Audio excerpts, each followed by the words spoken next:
Buenos dias, Gunners Collective TV. Back at it, you already know. Like a what? Let's get to it.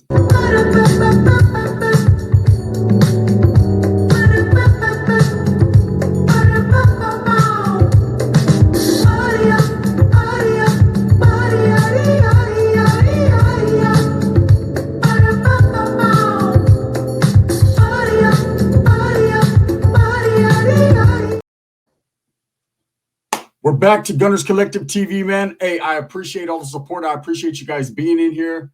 Top of the morning, top of the top, man. Thank you for all the support, and thank you. I'm very humbled. Now, I wanted to talk about a convict's perspective, and I wanted to give you a convict's perspective, an ex-convict's perspective that's not trying to be a convict no more because I don't like to give these perspectives. But I'm going to give it anyways. Let's talk about Flaco. Big Flaco from a convict's perspective, who tragically, man, finds himself back in the penitentiary, right? Rock and roll gangster time, motherfuckers. It's not a laughing matter at all. I couldn't even imagine this day, today, the year 2025, getting a 15-piece extra crispy. 15 years. At the age I am right now, there ain't no comebacks. There ain't no making it back. Now, I don't want to disillusion people or discourage Flaco in his step and the time he's doing, because he definitely has action at cutting time down and getting some get backs. When you have children on the outside while you're on the inside, there is nothing in this world that should stop you from that end goal of getting out so you can be in their lives. It's never too late. One day with your child is better than no days at all. Right? For those of us that have children, for those of us that have family, and we have goals that we want to, accomplish on the streets, then prison time is just that. Prison time, you go in there, you sit down, you do your time for the crime that you committed or was convicted on, whether you did it or not, and you get back out to your loved ones. Even if you had loved ones that weren't supporting you while you were out, you have to be the bigger man, bite the bullet, and understand that, they need you, especially your kids. They definitely need you. So for those of you that don't know, and, Flaco, I'm going to give him his flowers right now. He is a pioneer in the prison genre, especially for Northern California. One of the first norteños or ex-norteños to ever start a channel on YouTube and kind of set the precedent and the foundation for a lot of other YouTube content creators, myself included, to come along and be able to have a platform and express ideas and tell stories and not glorify prison or glorify gangs, but to give you guys, some of that knowledge you can't get in college. He did that. There's no questions asked, right? I remember when I first got into YouTube, I watched content creators like Dubs. I watched content creators like Paradigm Media. And then, of course, Flaco came along and, I watched him too. We built a friendship at one point in time. I won't even say a friendship. I'd say an association where I felt like he was a friend. He might have felt the same way. I don't know. I'm not going to put words in his mouth, but whatever. It didn't work out. It didn't work out because there was a lot of other people involved in the rah-rah shit. And even more so than that, the ideas and the goals that we had weren't the same. Okay. But for whatever reason, even through the ups and downs, the bullshit, the fake rap songs and the disrespect, I chose to do what a man does and go on my own, stand on my own, and keep going, chugging ahead, because I have family, I have friends, I have a circle, I have people that I want to pay attention to out here. Flaco made the necessary choices in his life that, helped him in whatever, in the time being. And unfortunately, man, when all you know is a life of crime, when you were pretty heavy into criminal activity, you go back to what you know, especially when you feel nobody's rocking with you, you feel the world is against you, and you start indulging in narcotics, you start to go through the motions you go through. What happens? Well, I'm going to tell you what happens. Crime. And when crime happens, repercussions happen. And in this case, Flaco got caught up, on a shooting and, being caught with drug paraphernalia or whatever the case may be. And he got broke off recently, a 15-year bid. Now, what does that mean, the 15 years?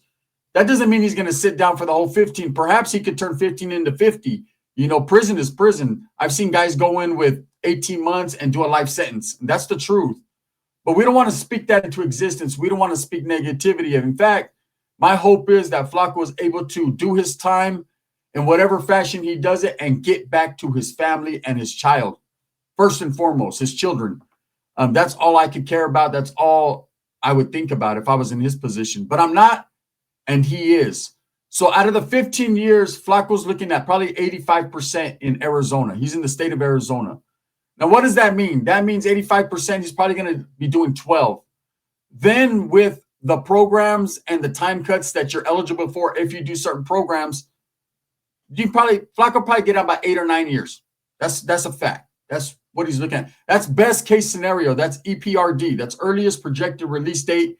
Everyone gets an EPRD. And when you look on your paperwork, that means that's the earliest date that you're eligible for parole. That doesn't mean you go home that day. That's your date, but that changes. 115s, lockup orders, things like that can change all that. I remember when I was in the youth authority, before even 6 months, I was already maxed out on my time. My EPRD didn't mean shit. I was doing every day of that sentence because I had earned that just an accumulation of fighting. It was what it was. Hey, we used to have a saying back in the days, if you weren't maxed out, you weren't maxed out, right? You weren't really putting in that work. So everybody got maxed out. And if you got out early, everyone's looking at you like, what happened, bro? You know what I mean? What happened? Anyways, hopefully Flaco doesn't get maxed out. But let's talk about where Flaco is. Is he in general population?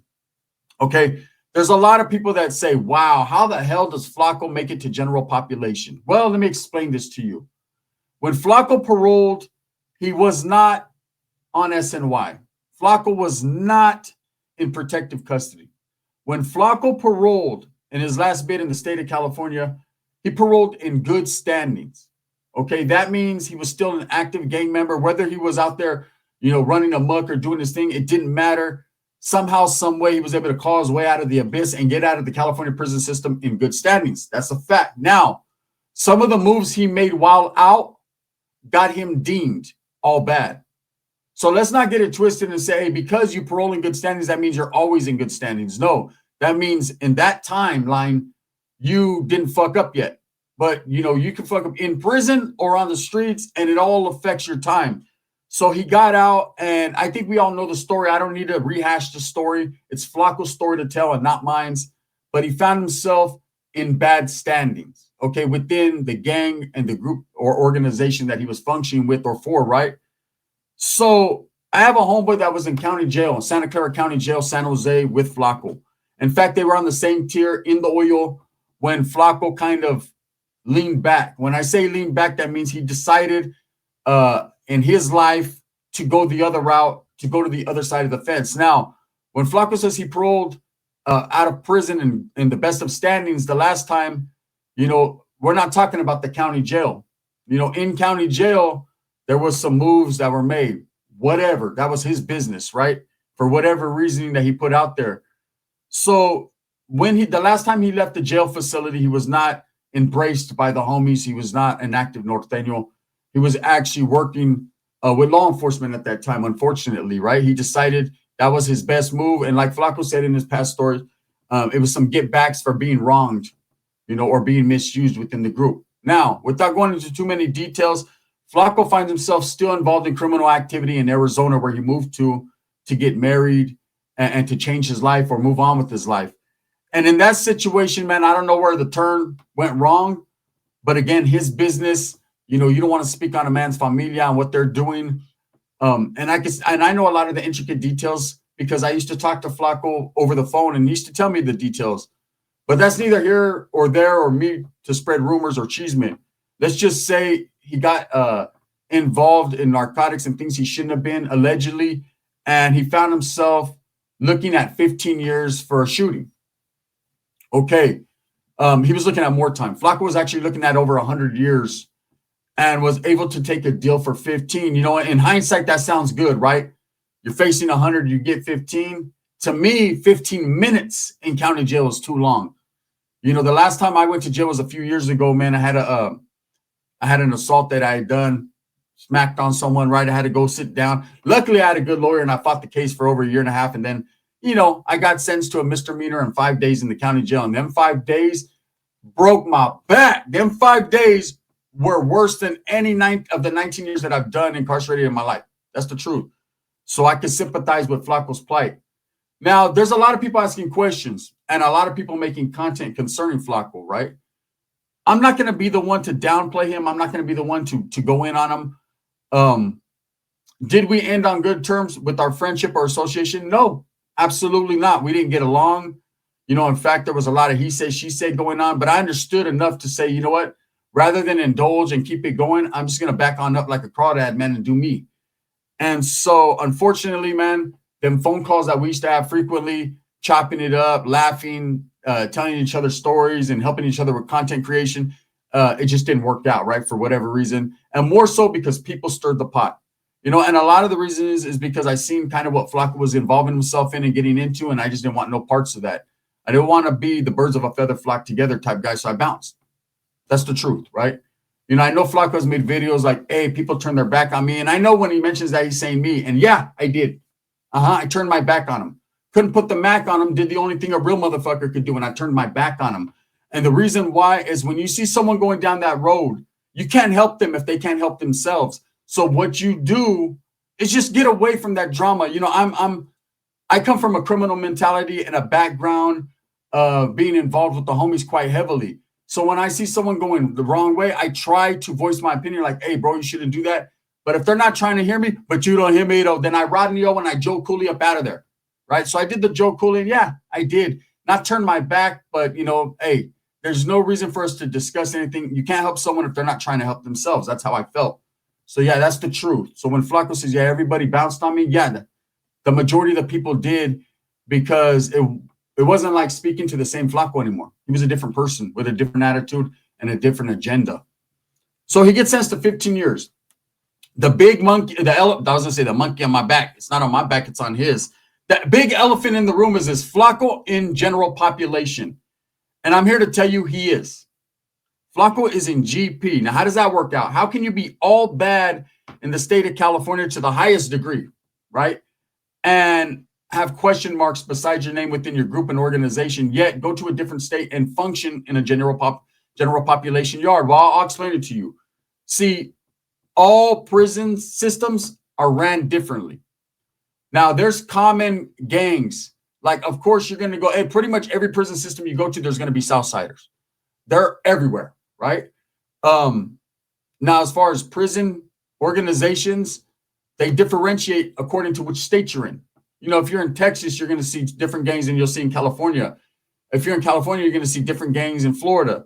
So because Flaco got caught up in the state of Arizona, does that mean they're lacking in what he's got going on? No, that just means where he was placed in general population is not as hard as nails. Okay, and prison is prison. Don't get it twisted. They'll peel your cap backwards anywhere you go. If you run into the wrong individual at the wrong part of the day, at the wrong time with the wrong knife, it could get put in you. So a lot of guys, that are new to certain systems, they're going to have that same old mentality. Okay, let's not get it twisted. Flaco was a big boy. For those that have ever been around him in real life, he's standing at about 6'5", probably 6'6" or 7. He seems bigger than 6'5". I'll tell you that right now. 270. Okay, that's a big boy. So yes, he's a big target if somebody wants to get off where they're mad at. But when someone sees someone like him walk in, and believe me, everybody sees him walk in. I've been stood right next to him. He's a big dude, right? Not that you can't get knocked down. Size doesn't matter, but it does in this case. You see someone big, the best thing for you is to say, hey, and keep it pushing, right? Now, in the state of Arizona, there's a different point system. There's a different level system. Whereas in California, you have level 1, 2, 3, and 4. You don't have a level 1 in Arizona. You have 2, 3, 4, and 5. Okay? Flaco is considered a level 3, which is basically the equivalent to a level 2 in California. Now, level 2 prisons, you see a lot of the content creators that be like, I never did time in level 2. Nobody wants to admit to doing time in a level 2 because a level 2 is kind of like a softer yard. Don't get it twisted. There's killers and hitters on level 2s. It's all about the point system and where the administration puts you. That doesn't take away from what you are or how you are. And believe me, that gangster mentality and that reputation matters in prison. You know, if you're a hitter, if you've been involved in pegadas, if you're down for your cause and your group and your gang, you know, it's going to be a lot better for you on your resume than someone who just comes in like, I stick knives in my ass. No, Wes Watson, you don't fucking count. I said no, Wes. Right? Now, look. So Flaco being on a general population level 3 is the equivalent to being on a general population level 2 in the state of California. So it's a little bit what you would consider a weaker or a softer yard, meaning there's probably not a lot of lifers. There's not a lot of people doing over 10, 15 years.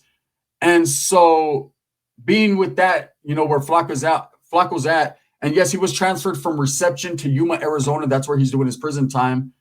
There's going to be a lot of people that are not going to try to concern themselves with Flaco and his history or his past. For one, that's California history. What he chose to do in California, a lot of people don't know. A lot of people could care less. They're just trying to do their time on that softer yard and get the fuck on, right? Now, there are going to be some people that if they do recognize Flaco as being a YouTube content creator and do know his history, his background, and his story, they might approach him and ask questions. You know, but Flaco in this case might be able to wiggle on GP. And it's not because he's a hardcore gangster. It's not because he's still affiliating or associating or glorifying. It's because it's where they placed him. Now, kudos and respects to Flaco for not immediately requesting protective custody. I don't know how protective custody works in Arizona. I've never been locked up in the state of Arizona, but you got to give respect for him not immediately requesting protective custody because of his background. This is a guy that, you know, stands on what he says. Obviously, if he says he's going to go in and do his time and whatever happens, that's what he's doing. I know there's a lot of cheerleaders and a lot of people out there that are like, man, we want to see this about the whack, about the zarata, about this, about that. You know, it's easy to say that than it is to do that, right? Whatever happens with Flaco, you know, I'm not here to slander and bash him. I just wanted to clear up some of the inaccuracies of what people are saying. Now, I know that Josh from Homie Hangout, man, he's done videos on Flaco, and there's other people that actually support my channel, a husband and wife, that look out for Flaco as far as his social media platform and helping him to facilitate funds and whatever. And I can tell you this, man, when Flaco first got locked up, I sent him a little bit of money, not very much, but just enough to get him some jabon and a couple sopas, right? Because I would want that with me. Even though we didn't get along, that goes a long way with helping my mental. You know, Flaco, I wish him the best in general population. You know, 15 is icky and tricky. And like I said, it could be all good on a yard, like, oh, man, I got this. And then the wrong crowd could come in and it could get ugly fast. Do I think Flaco is protected? I think he's on his own. I think he's going to do his time. And he quite possibly might be able to wiggle where he's at. Now, that doesn't mean when you're in prison in any state that you stay where they put you. You know, he can get involved in a fight. You know, a cop could, CO could take a dislike to Flaco. And he could get a write-up, and that could change the whole trajectory of his time. He could get his points, he could go up, and he could get placed on a level 3 or level 4, or excuse me, level 4 or level 5 over there in Arizona. And then that's when there's more prison gangs involved. That's when there's more people that are trying to make a reputation. There's more violence. And like I said, someone can turn a 15-year bid into 50 years. I've seen it happen, man. Case in point, a little homie, you know, I seen him do a pegada because he was told to do it, because he was encouraged to defend the household for the Northern cause. And he was just doing 18 months, well on his way to a level 1 or a level 2. And he hit a level 4 180, high desert. And that was that. And even since then, he's caught his second pegada, his second murder case in California prison. And it turned him to a monster. He has the black eyes now. Now he has the raccoon, the eyes of death, the eyes of hopelessness, the eyes of never getting out. And imagine going in on a 15-year bid. They busted down to 12. You got action at 8. And then someone recognizes you, you know, because he's not the only one from California that moved out to Arizona. In fact, let me speak on Arizona real quick, which trips me out. Shout out to the AZ and all the guys out there in Arizona. But there is it seems to strike me, I've noticed there's a lot of vatos that get deemed or go all bad or for whatever reason, and they decide that Arizona is the spot to hang out and hide out in. You know, that's where they sent Sammy. That's where Sammy the Bull was hanging out in Arizona. So, you know, I think it's more because, you know, it's bigger. I don't know if they don't get recognized or I don't know what it is, but people think that it's safe. It's not safe in Arizona. It's not safe anywhere. Prison is very dangerous, you know. But Flaco, for those naysayers that talk shit, you know, he is in general population.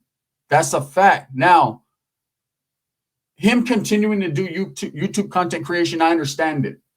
And who's better to give you the insides and the outsides of prison than someone who's sitting right there? Facts, right?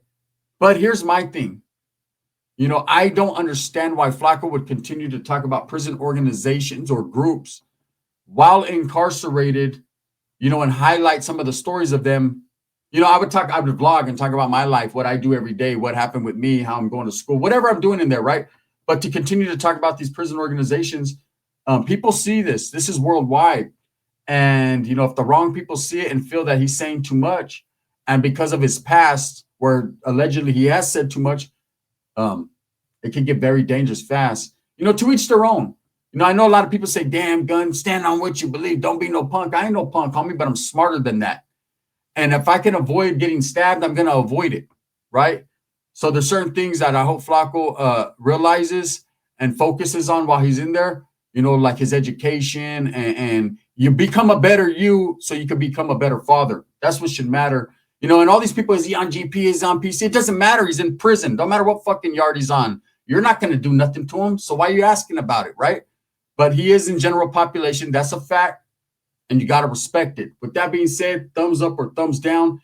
Heavy's going to be the head that wears the crown. I'm going to continue to strive, struggle, and strive for what I believe in, and that's the betterment of all people. And I want to say a special respect goes out to that husband and wife, and they know who they are. You guys are doing a righteous thing by standing by a friend, man. I got to respect it.